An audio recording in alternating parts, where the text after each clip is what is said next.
हरे कृष्णा। सभी भक्तों का स्वागत करते हैं श्री शिक्षा अष्टकम के आज इस अंतिम श्लोक के ऊपर कुछ हम चर्चा करने का प्रयास करेंगे। श्री चैतन्य महाप्रभु इस शिक्षा अष्टकम में इन 8 श्लोकों में पूरा कृष्ण भावनामृत का विज्ञान हमें प्रदान कर रहे हैं। तो अगर कोई पूछे, किसी का अगर इस प्रकार से प्रश्न हो कि भक्ति क्या है, डिवोशन क्या है, तो ये 8 श्लोकों में हम ऐसे व्यक्ति को भक्ति के बारे में वर्णन कर सकते हैं कि अगर आपको जानना है भक्ति क्या है तो ये 8 श्लोकों को आप समझ लिए, जिसमें कि भगवान श्री चैतन्य महाप्रभु प्रारंभ से लेकर के सर्वोच्च स्तर की भक्ति हमें प्रदान कर रहे हैं। श्री रूप गोस्वामी श्रद्धा से लेकर के प्रेम तक अलग अलग भक्ति के सोपानों का वर्णन करते हैं, भक्ति के स्तरों का वर्णन करते हैं। तो चैतन्य महाप्रभु इस शिक्षा अष्टकम के 8 श्लोकों में श्रद्धा से लेकर के आदो श्रद्धा ततः साधु संग, भजन क्रिया अनर्थ निवृत्ति स्यात्, ततो निष्ठा, रुचिस तथा आसक्ति, भाव, प्रेम, इस प्रकार से ये सभी स्तरों का वर्णन कर रहे हैं। और मुख्य रूप से इस अंतिम श्लोक में भक्ति के चरम स्तर, चरम लक्ष्य का कि वास्तव में भगवान की शुद्ध भक्ति है क्या, शुद्ध भक्ति किसे वास्तव में कहा गया है। जो गोपियों की, जो श्रीमती राधा रानी की सर्वोच्च भक्ति है, जिस भक्ति भाव से वो भगवान श्री कृष्ण की सर्वश्रेष्ठ रूप से आराधना करती हैं, तो वो भाव वास्तव में क्या है, वो भक्ति क्या है, उसको चैतन्य महाप्रभु इस अंतिम श्लोक में वर्णन कर रहे हैं। चैतन्य महाप्रभु का अवतार इसीलिए यहाँ पर हुआ, इस सर्वोच्च स्तर की भक्ति को प्रदान करने के लिए। इसलिए कृष्णदास कविराज गोस्वामी चैतन्य चेतामृत में चैतन्य महाप्रभु के प्राकट्य के अंतरंग कारणों का वर्णन करते हुए कहते हैं कि चैतन्य महाप्रभु यहाँ पर इस जगत में अवतरित हुए हैं श्रीमती राधा रानी के भावों को ग्रहण करके। राधा भाव धुति सुवल्लितम नोमी कृष्ण स्वरूपम, कि राधा और कृष्ण जो हैं वो एक ही है। एकात्मना भुवि पुरा देह वेदम गतो, तो कि जो एक ही राधा और कृष्ण एक आत्मा और 2 वास्तव में रूप हैं, राधा कृष्ण, वही अब चैतन्य महाप्रभु के रूप में एक हो गए हैं। चैतन्य महाप्रभु स्वयं कृष्ण हैं, लेकिन राधा रानी के भाव को ग्रहण करके आए हैं कि राधा रानी की जो भक्ति है भगवान श्री कृष्ण के प्रति, वास्तव में भगवान भी उसको जानना चाहते हैं। भगवान श्री कृष्ण स्वयं उस रस का जो राधा रानी भगवान की भक्ति में, भगवान की सेवा में अनुभव करती है, भगवान उसको जानना चाहते हैं। तो भगवान चैतन्य महाप्रभु के रूप में उस भाव को जानने के लिए स्वयं अपनी ही भक्ति करके हमें यहाँ पर सिखाते हैं। इसलिए वर्णन किया गया कि ऐसा प्रेम, ऐसी भक्ति जो इसके पहले किसी भी अवतार ने इस जगत में प्रदान नहीं किया। अनर्पित चरिम चिरात करुणया अवतीर्ण कलो, समर्पयितुम उन्नतज्वल रसाम सुभक्ति श्रियम, हरि पुरट सुंदर द्युति कदम्ब संदीपित सदा हृदय कंदरे स्फुरतु व सचिनंदन, कि हे सचिनंदन आप मेरे हृदय में विराजमान हुइए। कि ऐसा प्रेम, ऐसी भक्ति जो कि इससे पहले किसी भी अवतार ने नहीं दिया, वो आप देने आए, जो अनादिकाल से। अनर्पित चरिम चिरात करुणया अवतीर्ण कलो, ऐसी करुणा करने के लिए आप करुणा के अवतार के रूप में यहाँ पर प्रकट हुए हैं। कि जो प्रेम, जो सर्वोच्च स्तर प्रेम का, भक्ति का, वो किसी को भी नहीं दिया गया था, उसको देने के लिए आप यहाँ पर आए। इससे पहले कि किसी को भी पता नहीं था कि वास्तव में राधा रानी की महिमा क्या है, गोपियों की भक्ति क्या है, वो कोई भी नहीं जानता था। तो आप उनकी महिमा को बताने के लिए यहाँ पर स्वयं अवतरित हुए हैं और स्वयं अपनी भक्ति करने के माध्यम से, अपनी आचरण से, अपनी आचरी प्रभु जीवर सिखाए सारे जगत को आप ये शिक्षा प्रदान कर रहे हैं कि वास्तव में भगवान श्री कृष्ण की आराधना किस प्रकार से करनी चाहिए, उनकी आराधना कैसे की जाती। प्रेम वास्तव में है क्या ये प्रेम का जो सर्वोच्च स्तर है, जो कि राधा रानी भगवान श्री कृष्ण के प्रति महाभाव स्वरूप अनुभव करती हैं, वो वास्तव में प्रेम है क्या, उसको दिखाने के लिए चैतन्य महाप्रभु यहाँ पर अवतरित हुए हैं। इसलिए कहा गया है कि यदि गौर न हुई तो तबे की हो तो राधा महिमा प्रेम रस सीमा जगते जाना तो के, कि अगर चैतन्य महाप्रभु इस जगत में नहीं आते तो कैसे ये जगत के लोग, जगत के जीव जो हैं श्रीमती राधा रानी की महिमा को समझ पाते हैं कि वास्तव में राधा कृष्ण का जो दिव्य प्रेम है वो प्रेम वास्तव में है क्या। साधारणतः हम देखते हैं कि भौतिक जगत में जो राधा और कृष्ण का प्रेम है उसको एक साधारण लड़के या लड़की का आपस में जो काम होता है उस प्रकार से उसको लोग समझते हैं। लेकिन बताया गया, वर्णन किया गया है कि भगवान श्री कृष्ण का और गोपियों के बीच जो आदान प्रदान है वो प्रेम का सर्वोच्च स्तर है। वो भौतिक जगत में जो साधारण स्तर पर हम काम देखते हैं वो काम नहीं है। इसलिए भौतिक जगत में, इस जगत में जो भी प्रेम के नाम पर चल रहा है वो वास्तव में काम है। हम कहते हैं प्रेम एक दूसरे को कि मैं तुमसे प्रेम करता हूँ, है ना, लेकिन सब कुछ वो प्रेम के नाम पर वास्तव में एक दूसरे का शोषण करना है, वो काम है। इसलिए तुलना की गई है लोह और हेम यक्षे स्वरूपे विलक्षण, कि जैसे लोहे और सोने दोनों के गुणों में अंतर होता है ना, दोनों के गुण अलग अलग होते हैं। उसी प्रकार से काम और प्रेम ऐसे स्वरूपे विलक्षण, कि काम और प्रेम भी एक दूसरे के विपरीत होते हैं, दोनों में जमीन आसमान का अंतर होता है। तो इस भौतिक जगत में वास्तव में प्रेम नहीं है। हम जो भी यहाँ पर प्रेम के नाम पर कहते हैं वो वास्तव में क्या है, काम है। क्योंकि प्रेम की परिभाषा दी गई है कि प्रेम किसे कहा गया है, तो वर्णन किया गया है चैतन्य चैतामृत में। कृष्णदास कविराज गोस्वामी लिखते हैं, कृष्णेंद्रिय प्रतीक्षा धरे प्रेम नाम, आत्मेंद्रिय प्रतिवांछा तारे वली काम, कि स्वयं की इंद्रियों को संतुष्ट करने की जो इच्छा है वो है काम।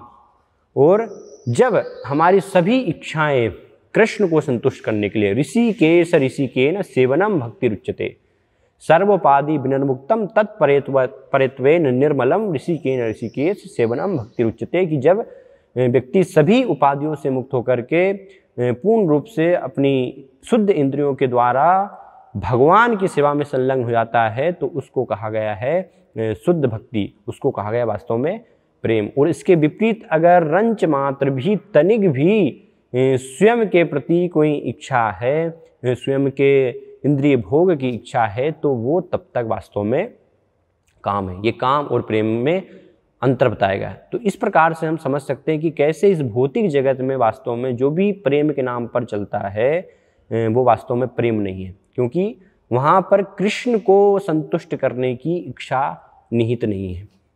स्वयं को केंद्र में रख कर के स्वयं की इंद्रियों को कैसे लाभ हो वो वास्तव में केंद्र में होता है, इसलिए उसको हम काम कहते हैं। तो प्रेम का सर्वोच्च स्तर, यहाँ पर भक्ति का सर्वोच्च स्तर चैतन्य महाप्रभु इस अंतिम श्लोक में वर्णन कर रहे हैं। चैतन्य महाप्रभु वास्तव में ये राधा रानी के द्वारा कहा गया श्लोक है। जो राधा रानी भगवान की भक्ति को, भगवान के प्रेम को अनुभव कर रही हैं, तो उस प्रेम के अनुभव में भाव विभोर होकर के ये राधा रानी श्लोक वर्णन करती हैं। और चूंकि चैतन्य महाप्रभु उन्हीं राधा रानी के भाव में आए हैं और अपने जीवन के अंतिम 12 वर्षों में जगन्नाथपुरी में उन्होंने वो प्रेम के भावों को प्रदर्शित किया। कैसे चैतन्य महाप्रभु निरंतर हर दिन लगातार 12 वर्षों तक सभी अष्ट सात्विक विकार को दिखाते रहे। हर दिन जो है उनकी आंखों से निरंतर आंसुओं की धारा प्रभावित हो रही है। कभी बालू के टीलों को गोवर्धन पर्वत समझ करके उनका आलिंगन करने के लिए चैतन्य महाप्रभु भाग रहे हैं। जगन्नाथ जी का दर्शन करके मूर्छित हो जा रहे हैं, भाव विभोर हो रहे हैं। या चैतन्य चैतामृत में ही वर्णन किया गया है अंत लीला में चैतन्य महाप्रभु के कृष्ण विरह के बारे में कि कितना, तो उसमें एक लीला है कि कैसे एक बार चैतन्य महाप्रभु समुद्र में उसको गंगा जी यमुना जी समझ करके भगवान की लीलाएं की यमुना जी हैं और यमुना जी में भगवान ने लीलाएं की हैं, तो उसमें चैतन्य महाप्रभु समुद्र में गिर जाते हैं और समुद्र में इस प्रकार से फिर लहरों के माध्यम से मूर्छित अवस्था में ही कोणार्क तक पहुंच जाते हैं, यहाँ पर कि एक मछुआरा जाल डालता है और एक मछुआरा उन्हें अपने जाल में बड़ी मछली समझ करके बाहर निकालता है। और चैतन्य महाप्रभु को अपने स्थान पर ना पाकर के स्वरूप दामोदर सभी ढूंढने के लिए जाते हैं कि चैतन्य महाप्रभु कहाँ गए होंगे।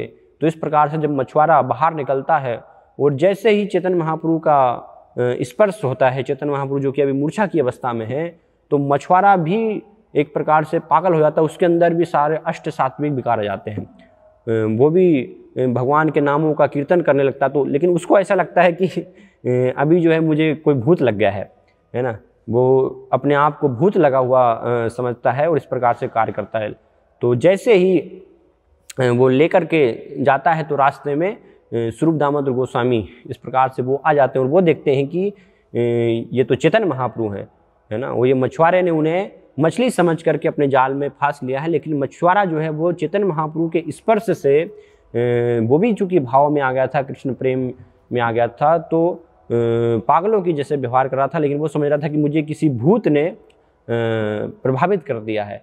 तो स्वरूप दामोदर गोस्वामी फिर इस अवस्था में उसको 2-3 चपत लगाते हैं, तो उसके माध्यम से क्या है थोड़ा सा उसका पागलपन कम होता है, उसका भूत जो है उतरता है। वास्तविक अवस्था में वो आता है कि वास्तव में भूत मुझे नहीं लगा है, ये तो चैतन्य महाप्रभु की कृपा मुझे प्राप्त हुई है। तो इस प्रकार से हम देख सकते हैं कि कैसे चैतन्य महाप्रभु ने उस भाव को दिखाया। तो वही भावना में, वही राधा रानी की भावना में चैतन्य महाप्रभु ये अंतिम श्लोक में कह रहे हैं, आश्लिष्य वा पादरताम पिनष्टु माम अदर्श नाम अरमहताम करो तुवा यथा तथा वा विदधातु लंपटो मद प्राण नाथस्तु सएव ना पर।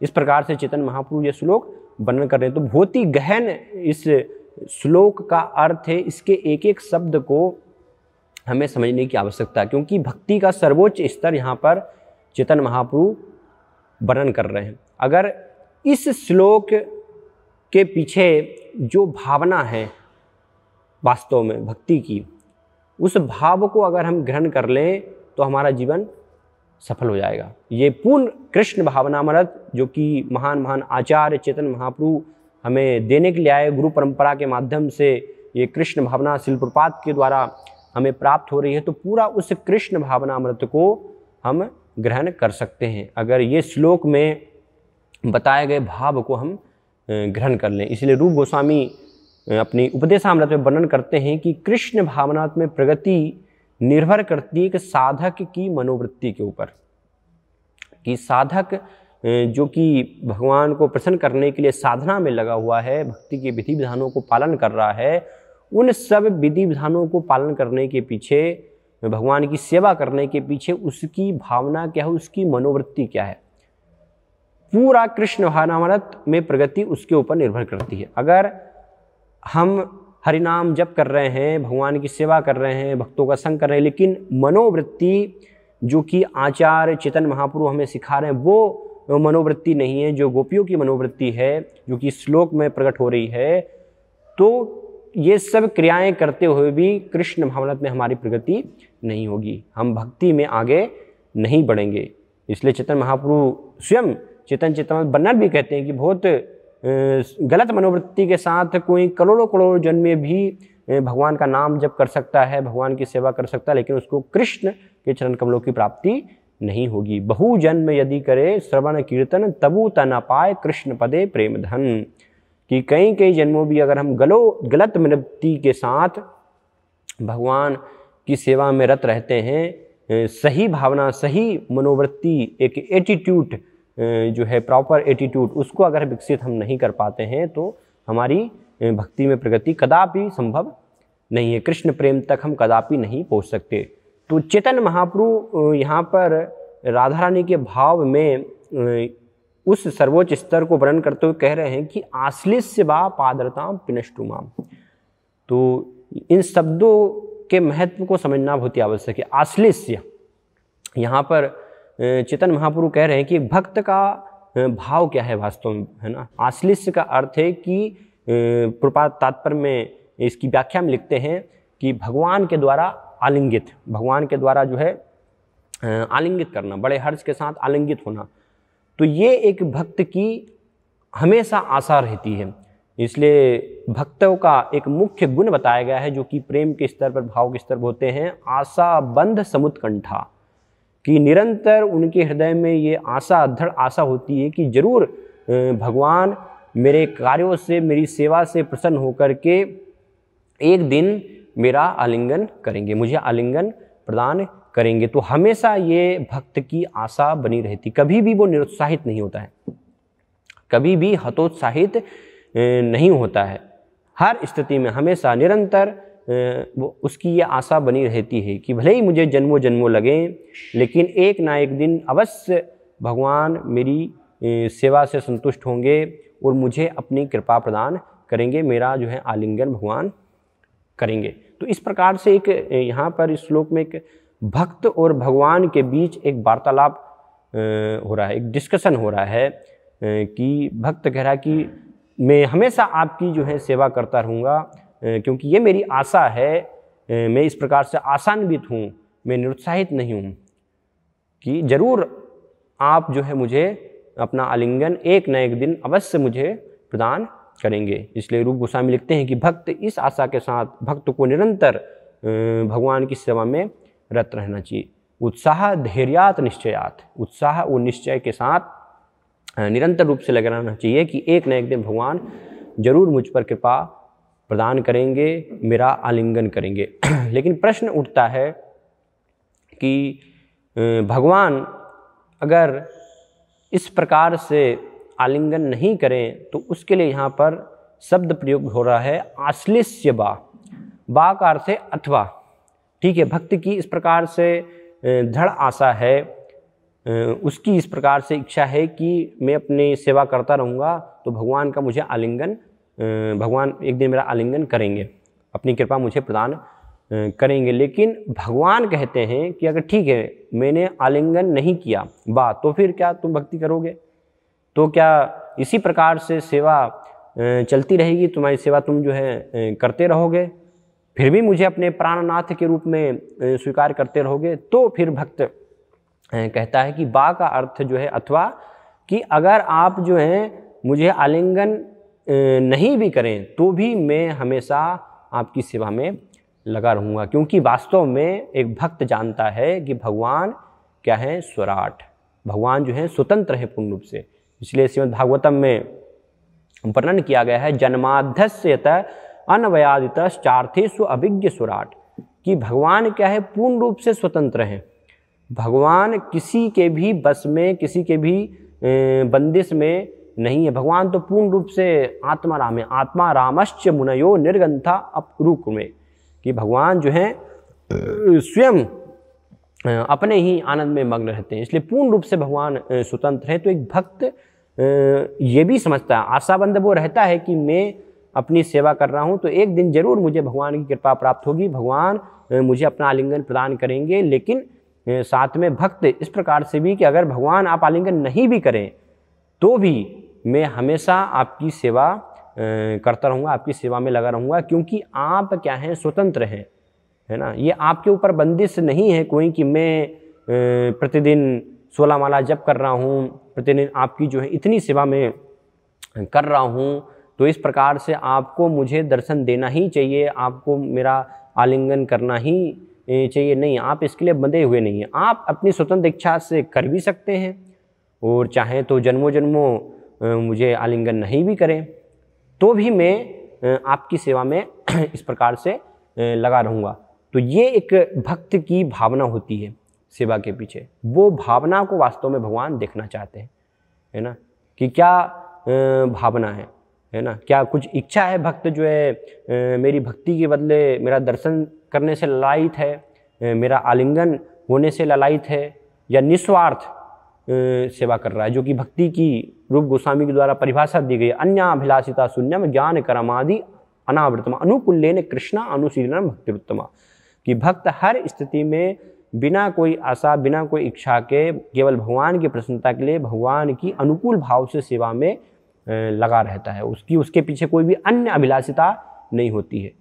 तो इस प्रकार से भक्त ये समझते हुए कि पूर्ण रूप से भगवान सुराट है, स्वतंत्र हैं, तो आश्लिष वो चाहें तो ये आशा है मेरी कि वो एक न एक दिन जरूर मेरा आंदोलन करेंगे, लेकिन सुराट है, नहीं भी कर सकते तो भी मैं जो है सेवा करता रहूँगा। इसलिए रूप गोस्वामी भक्ति रसामृत सिंधु में 22वें अध्याय में एक गुण भगवान का वर्णन करते हैं कि भगवान वास्तव में जो भक्ति में जो सेवा है उसके जो बाहरी क्रियाकलाप है, जो कार्य है, हम नवविधा भक्ति के कार्यों में लगे हुए, अंगों में लगे हुए हैं, तो भगवान वो कार्यों से प्रसन्न नहीं होते, बाहरी क्रिया से प्रसन्न नहीं होते हैं। भगवान वास्तव में उसके पीछे जो स्पिरिट है, एक भक्त की एक भावना होती है, भक्त की एक मनोवृत्ति, उसका एटीट्यूड कि कितना तीव्रता से वो प्रयास कर रहा है। तीव्रेन भक्ति योगेन यजेतम पुरुषः परम, भगवान को प्रसन्न करने के लिए एक स्पिरिट के साथ, एक भावना के साथ वो वास्तव में भगवान के इस मिशन में, भगवान की सेवा में लगा हुआ, वो वास्तव में भगवान देखते हैं। तो इसलिए रूप गोस्वामी लिखते हैं ये भगवान का जो गुण है प्रेम वश्यता, कि भगवान क्या है, प्रेम से बस में होते हैं, है ना। भगवान बाहरी क्रियाओं से किसी के बस में नहीं होते, किसी को अपनी कृपा देना स्वीकार नहीं करते, उसके पीछे उसके हृदय में वास्तव में प्रेम है कि नहीं। तो यहाँ पर इस श्लोक में प्रेम के स्तर का यह वर्णन हो रहा है ना, कि जो प्रेम के स्तर पर जो भक्त आ जाता है तो उसकी क्या भावना, उसकी क्या मनोवृत्ति, उसका जो एटीट्यूड होता है भगवान की सेवा के पीछे, जो उसकी स्पिरिट होती है वो क्या होती है। तो रूप गोस्वामी वर्णन करते हैं कि भगवान कृष्ण जो है भक्त की प्रेममय भावना के वशीभूत होते हैं, उसके द्वारा की गई सेवा के नहीं, है ना, सेवा के द्वारा वशीभूत नहीं होते हैं। उसके पीछे भावना, उसकी स्पिरिट क्या है, कितनी तीव्रता के साथ, कितने सही मनोवृत्ति के साथ वास्तव में वो भगवान की सेवा करने में लगा हुआ है, तो उसको भगवान वास्तव में ग्रहण करते हैं और उसको देख करके फिर अपनी कृपा प्रदान करना स्वीकार करते हैं। बाहरी स्थिति कुछ भी हो सकती है ना। फिर भगवान रूप गोस्वामी लिखते हैं कि कृष्ण की पूरी तरह से सेवा की भी नहीं जा सकती, है ना। तो ये हमें समझने की आवश्यकता है कि वास्तव में कृष्ण जो है पूर्ण है ना, वो अपने आप में ही आत्माराम है, इसलिए उनको किसी की सेवा की आवश्यकता नहीं है। तो हम कोई सोचे कि नहीं मैं पूर्ण रूप से कृष्ण की सेवा करने का प्रयास करूंगा, तो कोई वास्तव में कृष्ण की पूर्ण रूप से सेवा कर भी नहीं सकता, है ना, क्योंकि भगवान इतने अपने आप में पूर्ण है, संपूर्ण है कि उनको किसी की भी आवश्यकता वास्तव में नहीं है। तो हम अपने पूर्ण रूप से जो है सेवा के माध्यम से अगर सोचें कि नहीं मैं सेवा से केवल जो है भगवान को अपने कार्यों से प्रसन्न करूंगा, तो भगवान उसके द्वारा जो है पूर्ण रूप से प्रसन्न नहीं हो पाएंगे। क्योंकि भगवान ऐसा, तो ठीक है अगर तुम ऐसा सोचते हो कि तुम मेरी इस प्रकार से सेवा करोगे तो क्या सेवा कर सकते हो, है ना, क्योंकि मुझे तो आवश्यकता नहीं है ये सब सेवाओं की। तो भगवान लेकिन क्या देखते हैं, वो सेवा के पीछे मनोवृत्ति क्या है ना। तो भगवान जो है आलिंगन देते, जैसे हनुमान जी का उदाहरण आता है कि कैसे हनुमान जी को जब उन्होंने जो है जड़ी बूटी लेकर के आए, सीता माता की खोज लेकर के आए, तो लेकिन कोई भी इच्छाएं थी, है ना, सेवा बस भगवान को प्रसन्नता के लिए सेवा उन्होंने की, बदले में ऐसा नहीं कि कुछ मुझे प्राप्त होगा, लेकिन भगवान ने कि इसके बदले में मैं तुम्हें क्या दे सकता हूँ, है ना, इसके बदले में तो तुम्हारी सेवा के बदले कुछ भी नहीं। तो फिर भगवान राम जो है हनुमान जी का आलिंगन करते हैं, है ना, आश्लिष से यहाँ पर जो शब्द आ रहा है उनको आलिंगन प्रदान करते हैं। और दूसरी तरफ भगवान ये भी दिखाते हैं कि जब सभी जो है पुल बना रहे थे और पुल बना करके बानर अलग अलग पत्थर डाल रहे हैं, बहुत सारे पत्थर फेंक रहे हैं बड़े बड़े, लेकिन साथ में एक छोटा सा जो गोरैया है वो अपनी चोंच में भर करके कुछ कंकर भी डाल रही है।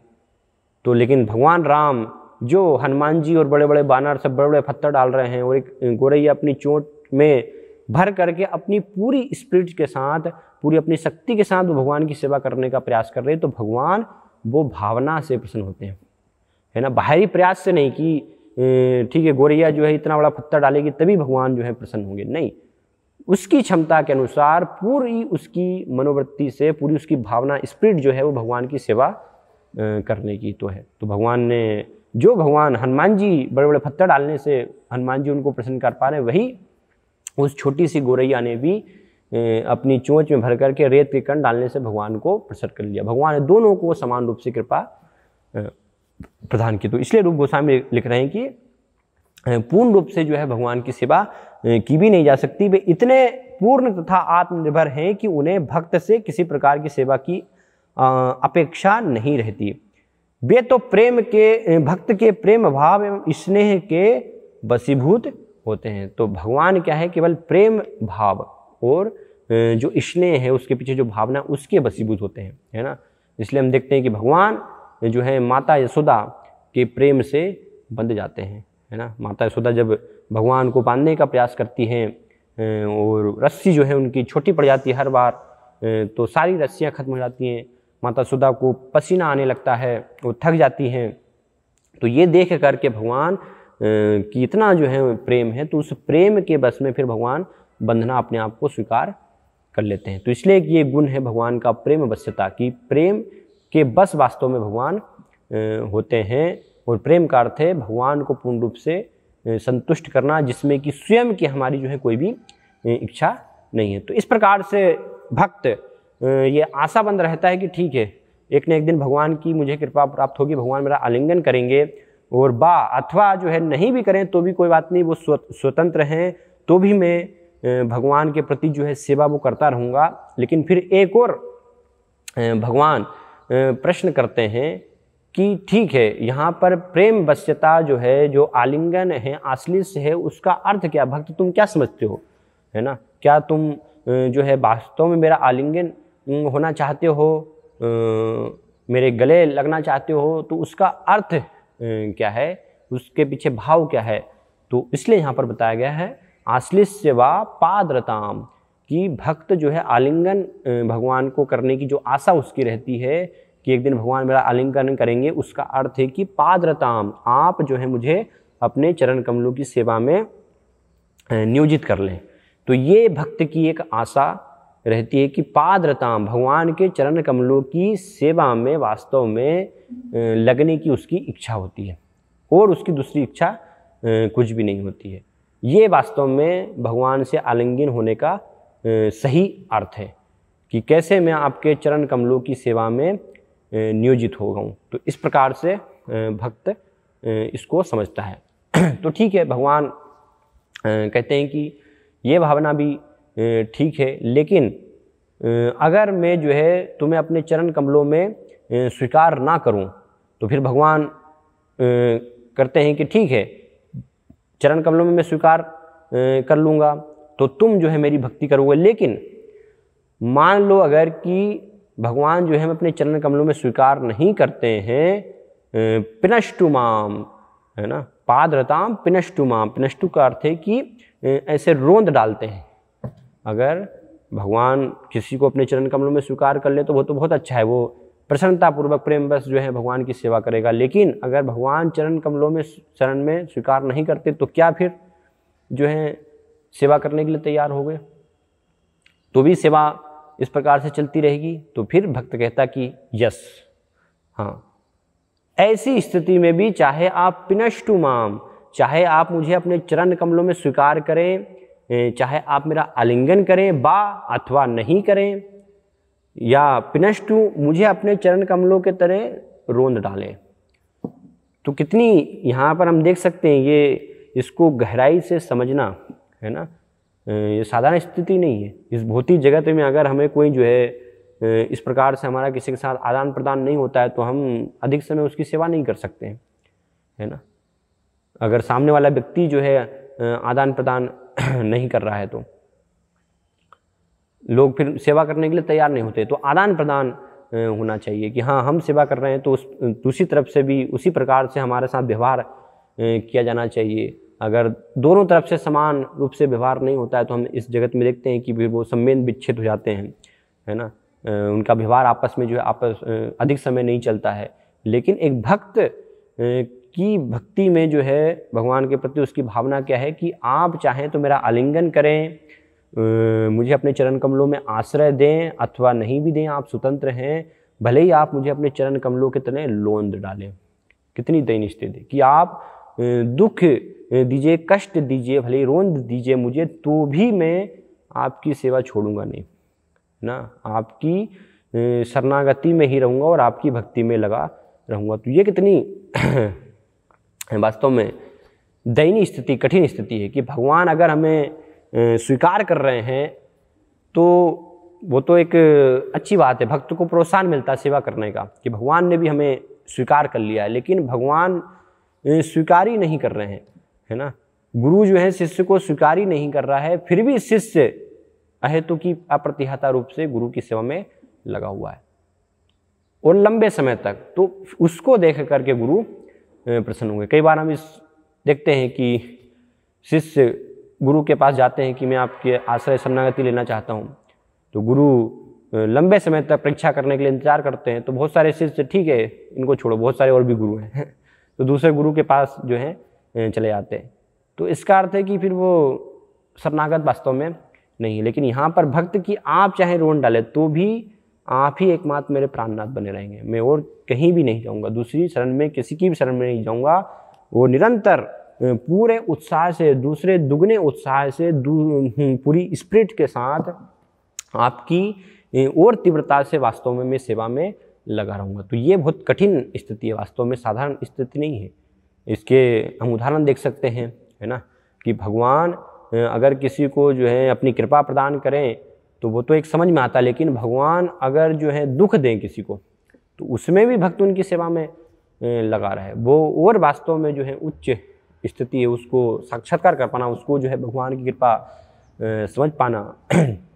जैसे भगवान दुख दे रहे हैं, प्रहलाद महाराज का जीवन हम देख सकते हैं, है ना। प्रहलाद महाराज के जीवन में इतने सारे कष्ट आए, लेकिन फिर भी निरंतर भगवान का स्मरण करते रहे। उनको उनके ही पिता हिरण्यकशिपु ने पहाड़ से फेंक करके मारने का प्रयास किया, हाथियों के पैरों के तले उनको जो है मारने का प्रयास किया, सांप के माध्यम से विष दे करके अलग प्रयास किया, लेकिन निरंतर जो है भगवान के चरण कमलों में वो समर्पित रहे। इतने सारे कष्ट आए लेकिन फिर भी उससे तनिक भी वो विचलित नहीं हुए। या जीसस क्राइस्ट के बारे में वर्णन आता है कि उन्होंने अपने शिष्यों को जो है बताया, वर्णन किया कि आज से 3 दिन के बाद मुझे जो है सूली पर चढ़ा दिया जाएगा, मेरी मृत्यु होगी, लोग मुझे मार देंगे 3 दिन के बाद, है ना। तो ये सब लेकिन भगवान की कृपा है ये, है ना। भगवान को वो स्मरण कर रहे हैं कि ये वास्तव में मेरे लिए भगवान की कृपा है। या पांडवों के जीवन में देखते हैं कि कितने कितने जो है कष्ट आए हैं पांडवों के जीवन में। पूरा उनका जीवन जो है भीष्म पितामह जब सरसैया पर लेटे हुए हैं और वहाँ पर भगवान श्री कृष्ण सब पांडव जब जाते हैं तो भीष्म पितामह भी वहाँ पर जो है दुखी हो जाते हैं कि वास्तव में मैं नहीं जानता कि क्या आपके लिए जो है भगवान की योजना है कि आप जैसे इतने जो हैं पुण्यात्मा, शुद्ध आत्मा, और आपके जीवन में ऐसे ऐसे इतने जो हैं भगवान के रहते हुए कष्ट आए, तो भगवान की क्या योजना है वास्तव में नहीं जानता। तो कोई कह सकता है इतने कष्ट क्यों आ रहे हैं, है ना, क्या इनके कर्मों की वजह से आ रहे हैं। लेकिन भक्तों के तो वास्तव में कोई कर्म फल नहीं होते। भक्तों के जीवन में जो भी कष्ट देते हैं वो भगवान ही उनको प्रदान करते हैं। भगवान की योजना के तहत ही वो सारे कष्ट उनको प्रदान किए जाते। तो पांडवों के जीवन में जो भी कष्ट आए वो स्वयं भगवान की ही एक योजना थी, भगवान उनको जो है कष्ट दे रहे हैं।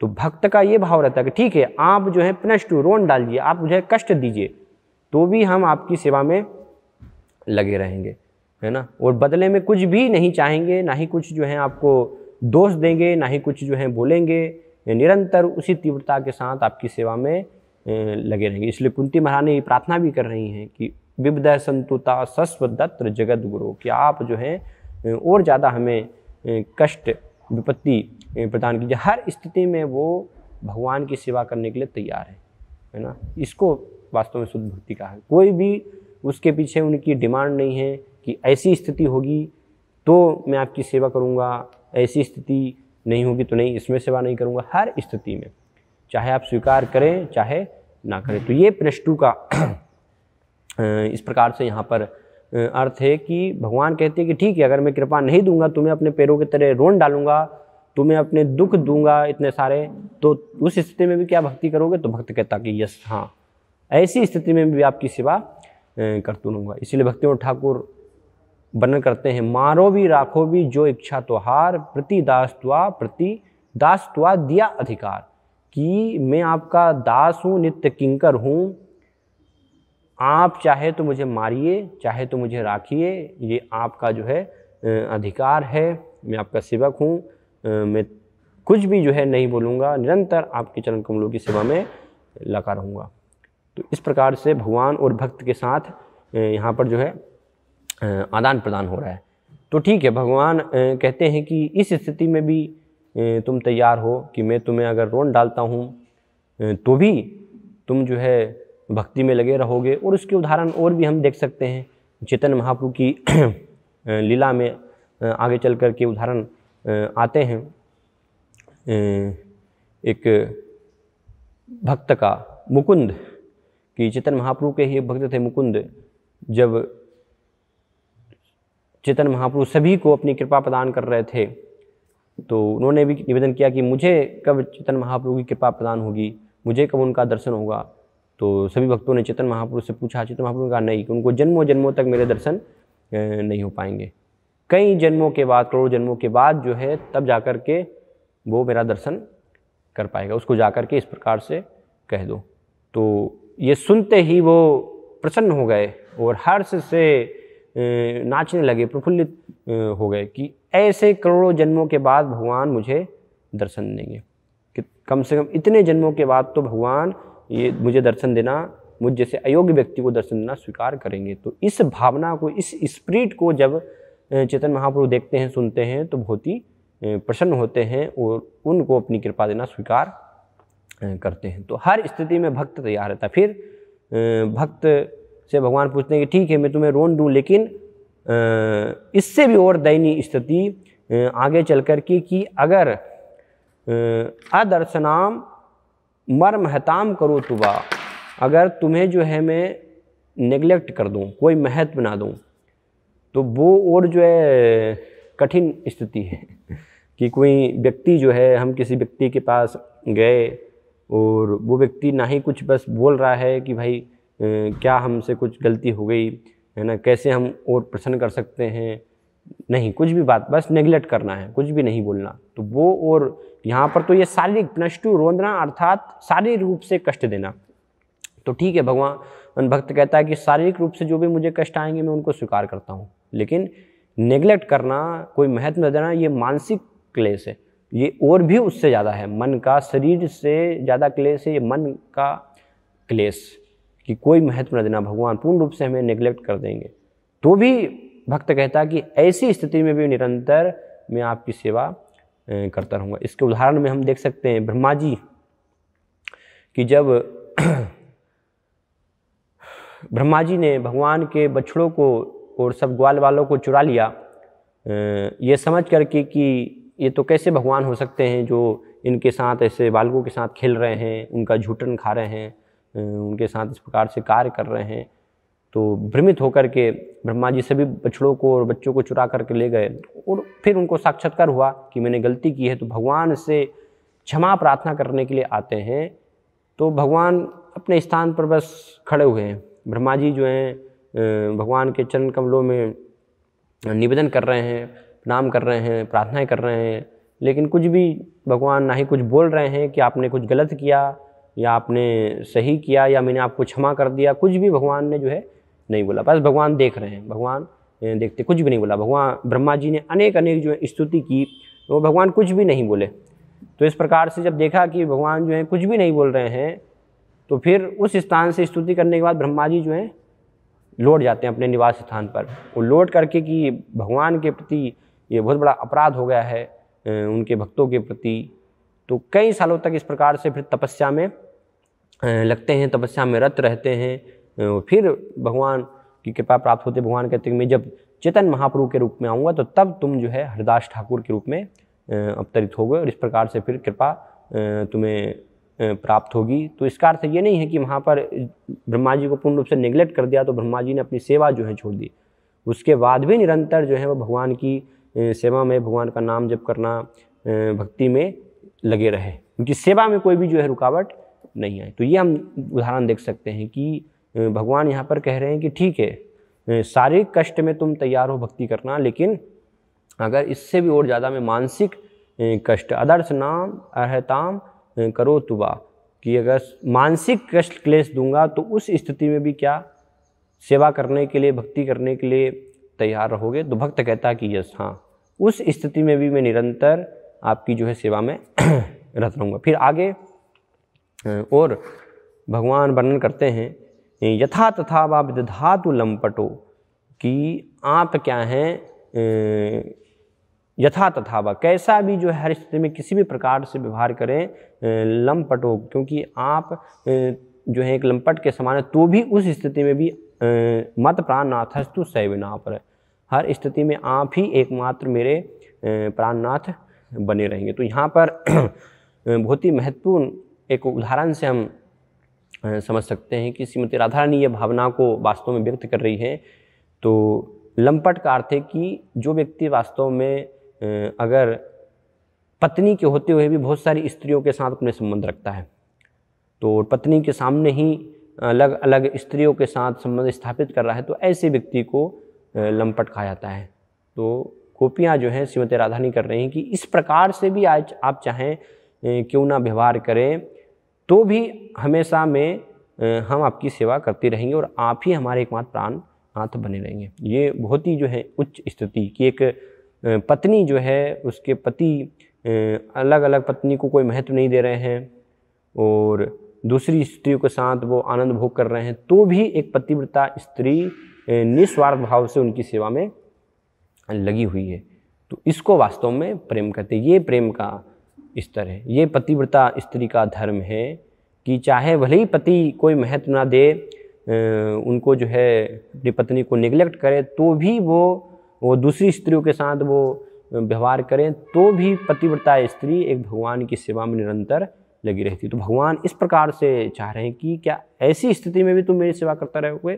तो भक्त कहता कि यस, चाहें तो आप कैसा भी व्यवहार करें, आप लंपट की तरह व्यवहार करें, तो भी आप ही एकमात्र हमारे जो है प्राणनाथ स्वामी बने रहेंगे, तो भी हम आपकी सेवा में लगे रहेंगे, आपकी सेवा जो है नहीं छोड़ेंगे। तो एक उदाहरण इसमें आता है कि कैसे एक बार एक ब्राह्मण जो कि कोढ़ से पीड़ित थे, रोग से, और उनकी जो है पत्नी थी, उनकी आर्थिक स्थिति भी अच्छी नहीं थी, और उनके ही जो है जहाँ पर वो रहते थे स्थान में, उस स्थान में ही एक बहुत ही सुंदर एक वेश्या भी रहती थी, जिससे कि उनको लगाव था। तो वो चाहते थे अपनी पत्नी पास में होने के बावजूद उस वेश्या स्त्री के साथ संग करना, लेकिन उनके पास धन नहीं था उस वेश्या स्त्री के साथ संग करने के लिए पर्याप्त जितना धन होना चाहिए था। तो पति की इस इच्छा को देख करके जो उनकी पत्नी है, वो प्रतिदिन जा कर के उन वेश्या के घर पर जाती और वहाँ पर जो भी घर की सब साफ सफाई है, अलग अलग प्रकार से उनकी सेवा करने के प्रयास करती और बिना कुछ मांगे ऐसे कई दिनों तक वो सेवा रोज़ जा कर के करती रहती। तो एक दिन उन वेश्या ने जो है पूछा कि आप इस प्रकार से बिना कुछ लिए, बिना कुछ मांगे जो है मेरी सेवा कर रही हैं, तो क्या आपकी इच्छा, क्या आपको चाहिए? इस प्रकार से पूछने पर वो बताती हैं कि मेरे पति हैं, वो उनकी इस प्रकार से इच्छा है कि आपके साथ वो संग करें। तो वेश्या उनकी सेवा से प्रसन्न होती है, वो कहती है कि ठीक है, आप उनको जो है लेकर के आइएगा कल। तो पत्नी अपने पति को जो कि कोढ़ रोग से अभी पीड़ित है, उनको लेकर के जाती हैं उन वेश्या के पास। तो सबसे पहले जो है वेश्या सुंदर श्रृंगार करके वहाँ पर बैठी हुई हैं और बहुत ही स्वादिष्ट अलग अलग प्रकार के उन्होंने व्यंजन बनाए हैं। व्यंजन बना करके पहले उनको जो है खिलाती हैं, तो 2 थाली में उनको परोसती हैं। एक जो समान व्यंजन है वही एक सोने की थाली में और दूसरे जो है चांदी की थाली में। तो इस प्रकार से 2 थाली में रख करके उनको जब दिया जाता है और उनको कहा जाता है कि आप इन दोनों में से लीजिए, तो क्या अंतर है? आपको सोने की थाली में खाने में कुछ अंतर लग रहा है या चांदी की थाली खाने में कोई अंतर लग रहा है? तो वो कहते हैं कि नहीं, दोनों में किसी प्रकार से कोई भी अंतर नहीं है। तो वेश्या जो है कहती है कि इसी प्रकार से जो आपकी इतनी पतिव्रता सती पत्नी है और आप जो है इस मेरे सौंदर्य से लालायित हैं, तो ये केवल एकमात्र काम है, केवल माया का भ्रम है। वास्तव में इसमें कोई भी किसी प्रकार से जो शरीर के प्रति जो आकर्षण है, जो काम सुख है, उसमें कोई भी अंतर नहीं है। तो वो उससे फिर बाहर निकलते हैं। अपने पत्नी का उनको महत्व पता चलता है कि मेरी पत्नी जो है वो कितनी पतिव्रता है, कितनी सेवा मेरी लगी हुई है। तो इस प्रकार से फिर वहाँ से वो वापस आते हैं, और जब वापस आ रहे थे तो फिर एक ऋषि से आते समय वो टकरा जाते हैं। तो उस कारण से ऋषि उनको सूर्योदय होते ही मृत्यु का श्राप देते हैं। लेकिन जो पतिव्रता पत्नी है वो सूर्य को अस्त होने से रोक देती है। तो इस प्रकार से जब सूर्य को अस्त होने ही नहीं देती तो उनके सतीत्व से प्रसन्न होकर के सभी देवी देवता उनके कोढ़ रोग को भी दूर करते हैं, उनको सारी दरिद्रता को भी हटाते हैं, उनको ऐश्वर्य इस प्रकार से प्रदान करते हैं। तो ये कथा के माध्यम से हम देख सकते हैं कि कैसे एक पतिव्रता स्त्री, उनकी जो है पति चाहे पत्नी को छोड़ करके दूसरी स्त्री के साथ भी संबंध स्थापित करना चाहते हैं, भोग करना चाहते हैं, तो भी वो निस्वार्थ रूप से उनकी जो है सेवा करना चाहती है। तो वही भाव यहाँ पर राधा रानी व्यक्त कर रही हैं, और उसी भाव में चेतन महापुरुष प्रार्थना को कर रहे हैं कि एक भक्त की इच्छा ये रहती है कि भक्त का चाहे भगवान जो है उसको आश्लिष से उसका आलिंगन करें बा अथवा नहीं करें, अथवा अपने चरण कमलों में आश्रय प्रदान करें, चाहे तो पुनष्टु चरण कमलों के नीचे उसको दुख दे करके, कष्ट दे करके उसको रोन डालें, अथवा मर्माहत करें, उसको जो है नेग्लेक्ट करें, या इस प्रकार से व्यवहार करें कि दूसरे भक्तों को भगवान महत्व दे रहे हैं लेकिन इसको महत्व नहीं दे रहे हैं, तो भी जो है वो हमेशा निरंतर भगवान की सेवा में लगा रहता है, भगवान की दुगने उत्साह के साथ, पूरी स्पिरिट के साथ भगवान की सेवा करता रहता है। तो इस स्थिति में भी भक्त की इच्छा क्या होती है? भक्त कहता है कि एकमात्र आप ही प्राणनाथस्तु स एव ना पर, हर स्थिति में मेरा और कोई दूसरा प्राणनाथ नहीं हो सकता है।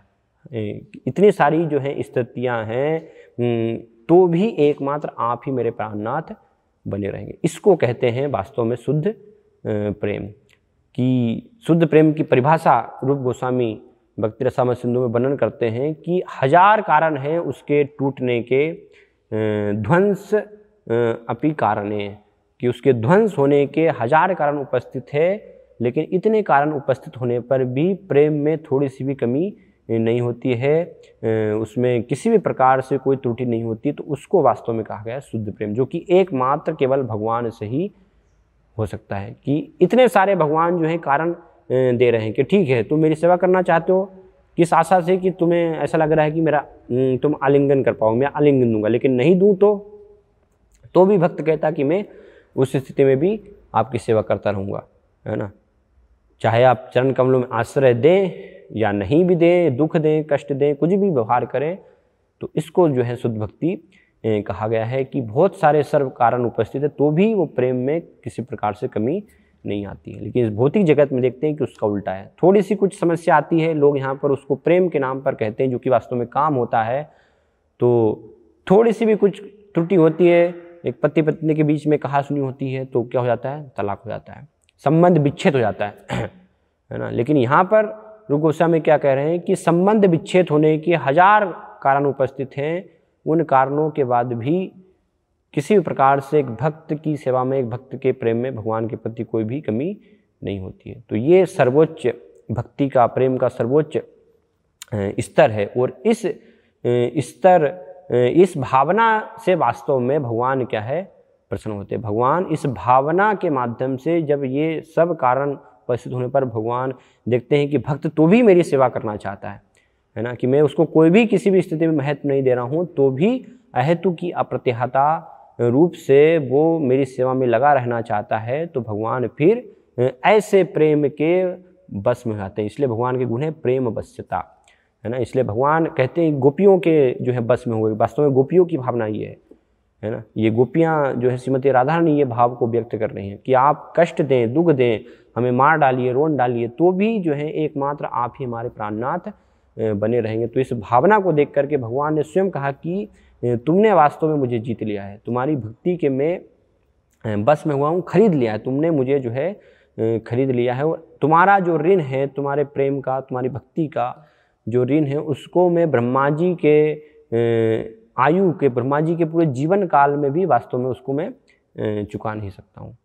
तो इस प्रकार से गोपियों की भक्ति, ये सर्वोच्च स्तर की भक्ति हम देखते हैं कि भगवान वर्णन कर रहे हैं। एक कथा भी आती है इसमें कि कैसे एक बार जब भगवान को, विष्णु को सिर दर्द हो जाता है तो नारद जी जाते हैं। तो नारद जी से भगवान निवेदन करते हैं, नारद जी पूछते हैं कि कैसे आपका ये दर्द दूर होगा, समस्या दूर होगी। तो भगवान कहते हैं अगर मेरे भक्तों की जो है चरण रज मुझे प्राप्त हो जाए और उसको मैं अपने सिर पर धारण करूं तो उससे ये ठीक हो सकता है। तो नारद जी तो देने से इनकार कर देते हैं, क्योंकि अगर अपने चरणों की रज भगवान को देना है तो उसके बदले में तो नरक जाना होगा। तो भगवान कहते हैं ठीक है, वृंदावन जाओ, गोपियों के पास जाओ, वहाँ से लेकर के आओ। तो जब गोपियों के पास जाते हैं नारद जी और उनको कहते हैं कि भगवान विष्णु को ये समस्या है, तो सभी गोपियाँ उपाय पूछती क्या उपाय है। नारद जी बताते हैं कि अगर भक्त अपने चरणों की धूल उनको प्रदान करें, रज प्रदान करें तो उससे दूर हो सकता है। तो सभी गोपियाँ जो हैं कहती हैं कि तुरंत आप लेकर के जाइए।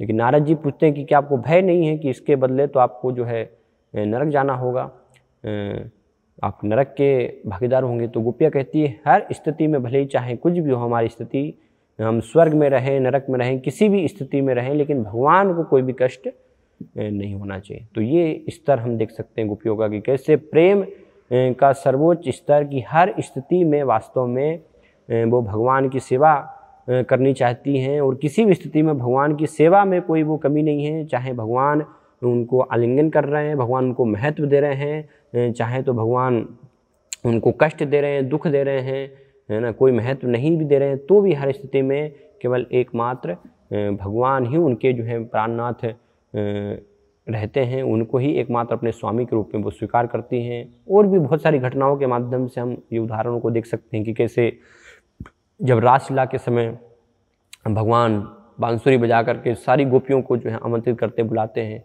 और जैसे ही गोपियाँ आ जाती हैं तो फिर उनको कहते हैं कि अब तुम सब जो है अपने घर वापस चले जाओ, है ना।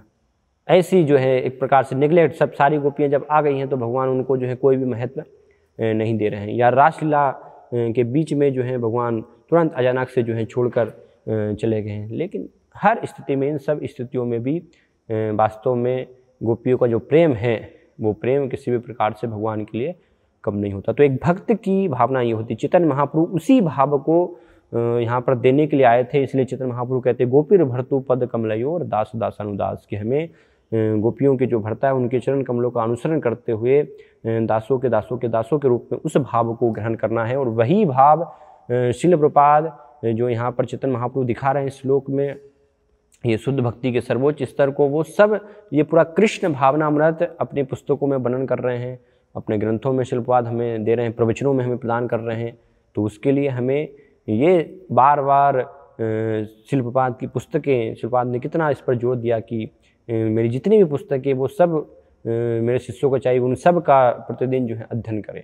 तो उन सब को हमें अध्ययन करने की आवश्यकता है, हर दिन प्रतिदिन बात को सुनने की, श्रवण और कीर्तन। इसलिए बताया है कि ये स्तर पर धीरे धीरे हम आ सकते हैं। कैसे? श्रवण और कीर्तन निरंतर, अगर श्रवण कीर्तन जले करे सिंचन, तो उससे क्या होगा, जो प्रेम है उस स्तर पर हम आ सकते हैं। क्योंकि प्रेम वास्तव में सबके हृदय में है, उसको कहीं बाहर से लाने की आवश्यकता नहीं है। नित्य सिद्ध कृष्ण प्रेम साध्य कबुने श्रवणादि शुद्ध चित्ते करे उदय, कि श्रवण के माध्यम से जो नित्य सिद्ध कृष्ण प्रेम है सबके हृदय में, उसको पूर्ण रूप से जागृत किया जा सकता है। और शुद्ध प्रेम क्या है, वो यहाँ पर इस श्लोक में वर्णन हो रहा है कि हर स्थिति में भगवान चाहे कुछ भी, कैसी भी स्थिति हो, निरंतर वो सेवा में किसी भी प्रकार से कमी नहीं होगी। तो इस भावना को, इस मनोवृत्ति को हमें ग्रहण करने की आवश्यकता है कि भगवान चाहे तो हमें दर्शन दे, इस जीवन में दर्शन हो भी सकते हो, नहीं तो जन्मों जन्मों भी भले ही भगवान के दर्शन ना हो, तो भी हम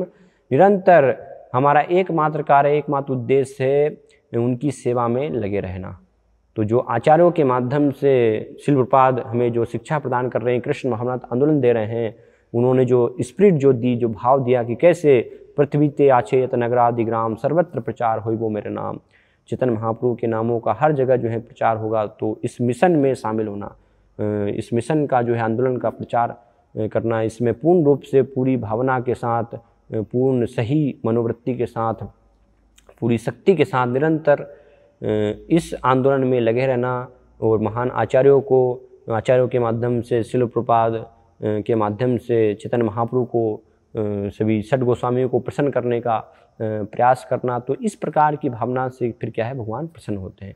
ये शुद्ध भक्ति की भावना को भगवान वास्तव में देखना चाहते हैं कि हम इस स्तर पर कहाँ तक हैं, है ना। तो ये आकलन करने की आवश्यकता है कि क्या ऐसे सारे जो हैं कारण उपस्थित होने पर भी हम भगवान को अपने स्वामी के रूप में स्वीकार कर रहे हैं कि एकमात्र केवल कृष्ण ही भगवान है ना। पूर्ण हमारी दृढ़ आस्था है कि सारे संसार के लोग भी आकर करके कहें कि जो है कृष्ण भगवान नहीं है, तो भी जो है केवल कृष्ण की भक्ति में कभी नहीं छोड़ूंगा।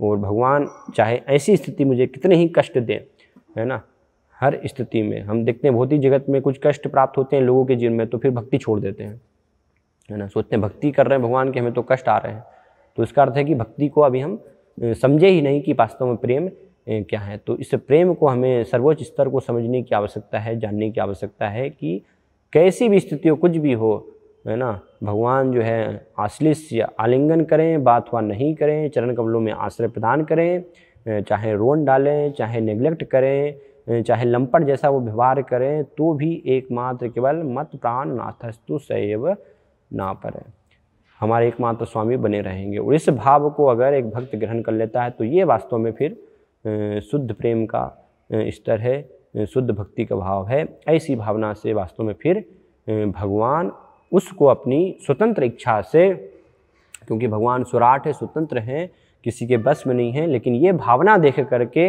इस मनोवृत्ति को देख करके वास्तव में भगवान उससे प्रसन्न होते हैं और उसको अपनी कृपा देना फिर स्वीकार करते हैं, क्योंकि भगवान कोई बाहरी क्रियाओं से प्रसन्न नहीं होते हैं। इसलिए रूप गोस्वामी लिखते हैं कि भगवान को सेवा से प्रसन्न नहीं किया सकता, क्योंकि पूरी तरह उनकी सेवा की भी नहीं जा सकती है, लेकिन भावना, उस सेवा के पीछे जो प्रेम रहता है, उससे वास्तव में भगवान प्रसन्न होते हैं। और जब इस भावना को हम ग्रहण कर लेंगे और भगवान प्रसन्न हो जाएंगे, तो हमारा जीवन सफल हो जाएगा।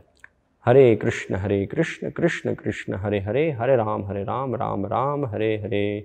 श्री चैतन्य महाप्रभु कृत शिक्षाष्टकम की जय। श्रील प्रभुपाद की जय।